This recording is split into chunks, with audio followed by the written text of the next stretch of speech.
Hi, my name is Will J. Carman. I'm a freelance cinematographer based in the Midlands of the UK. This week we're back on the feature film, which I've mentioned a few times in this vlog. It is my second feature film as a cinematographer, and we're commencing on a full 4-day block of shooting this week. The first day of shooting was a nice ease back into it, as we've had a bit of a break between blocks. And we spent the whole of the first day in this studio run by one of my gaffers, Rufus, who built and painted this red set that we're shooting into. We were shooting once again on my Blackmagic Ursa Mini Pro G2, this time using the PL mount adapter, and we were shooting with some Kawa anamorphic lenses. We shot a fair portion of the film on these lenses. Our idea behind it was that a lot of the film takes place inside a school location where the blend of reality and sci-fi gets mixed up quite a lot.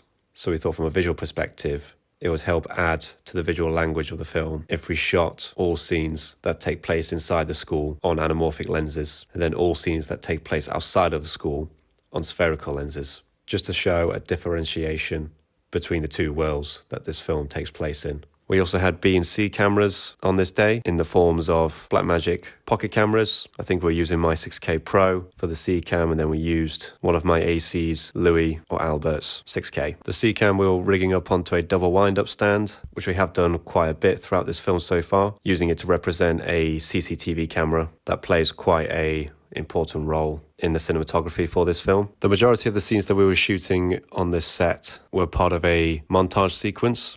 From a lighting perspective, I had my gaffers, Adrian and Rufus, along with Liv as Spark, set up our key light, which was a 6x6 frame with an ultra bounce, and we had two 600Ds with F10 Fresnels attached, bouncing into that and going through an additional sheet of diffusion, creating a very nice book light and soft light on our talent. We then also set up an Aperture 300D and I believe Rufus's Nanlite 450B with the lantern attachments and the skirts to one, create some hair light for our talent, but then also create a couple of small pools of light on the walls just to create a little bit more texture in the background and try and help create a little bit more depth into the scene. We were purposely shooting into the corner of the room just to again create that depth so that we didn't just have a flat wall behind the talent. Because of the nature of this scene, there was going to be no set dressing, there's no props or anything like that to put into the background. The idea is that it's meant to be this plain solid color room, so we tried adding these couple of pools of lights onto the walls just to help create a little bit more texture in the background.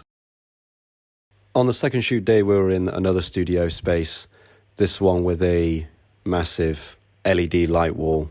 The idea with this scene is that, similar to the red room, this is meant to be a humongous, infinite white room. It's very similar to that scene in The Matrix. The only difference being is that we did not have anywhere near as much budget, and we had basically one white wall to work with. So this provided quite an interesting challenge, because it meant rather than having to move the camera around, we had to keep moving the chair around and have it look like we were getting different angles in the same scene, which I always find a little bit jarring. I think just because I don't shoot in this way very often, but I think you always second guess yourself a little bit in terms of whether the continuity between each shot will match and cut together well. Because for you, obviously, you've not moved the camera and you're shooting the exact same way. And you have to think a little bit more about which sides of the frame certain characters are on, especially if shooting conversations. We lit this whole scene with the 6x6 frame again, this time rigged above the chair, using the ultra bounce again, and had the 600D bouncing into that. And my gaffers, Rufus and Adrian, negged off half of the ultra bounce, just so we could get a bit more contrast and shadow side towards camera.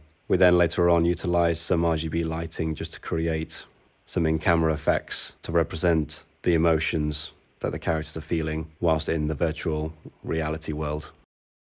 On the fourth day of shooting, we were in another studio space.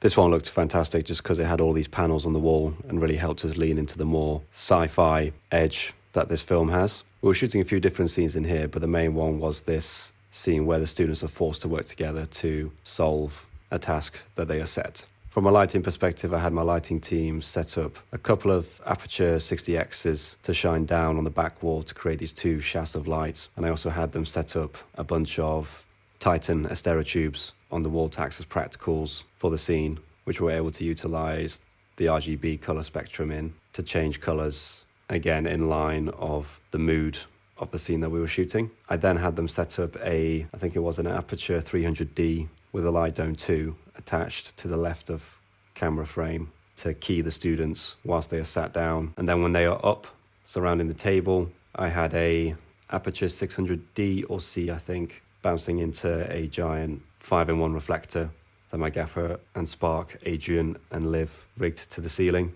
on the bounce side. And we also had a aperture 300D with a spotlight mount attached to a mega boom arm above the table, shining directly down, so we could get an interesting bounce light effect onto the students' faces when they surround the table.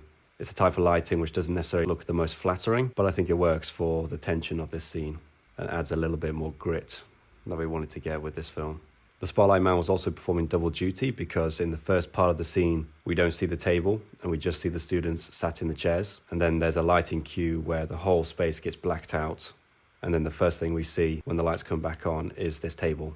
So using the 300D rigged above on the spotlight mount helped to really highlight that and really focus the light so that we were only seeing the table and getting zero spill onto the surrounding environment. And I think it created a really nice look. I unfortunately can't show examples at the moment because we are still in production, but I think having it perform as a hair light as well as a soft bounce light onto the actors, I think it created a very nice look for this scene. With the second scene we needed to shoot, we kept the lighting setup more or less the same. We just changed the Astera tubes on the wall to a more blue colour. As in this scene, there is meant to be a bit more unison between all of the characters. They're meant to be working together a lot more. So there's a lot more of a calm feel to the environment in comparison to the first scene we shot where there's a lot of tension. The characters don't know each other yet, and the task is meant to create a high stress environment. So that is why in the first scene we wanted to go with red on the Astera tubes, and in this scene go with a more blue, calming look. For the final scene of this day, we had to do a pretty big lighting change. We wanted to look like an infinite black abyss. So we decided to change camera position so we could get our actors as far away from the walls as possible. And we used a aperture 300D rigged above with a lantern and a skirt attached to create a very spotty and focused light, but still soft for our talent. We also rigged up an aperture 60X behind them to give them a backlight and help separate them from the background, which I think in this kind of scene is especially important because you are just shooting into darkness. So it's quite easy for actors and whoever you're shooting to get a little bit lost. But the backlight also helped with the character reveal that we wanted to do for this scene as well. We also set up a bit of bounce on the floor just to help fill in some shadows that were being created by the top light, as well as a 600D to the right side of camera to help give the actors an edge light when they turn profile to camera in this scene.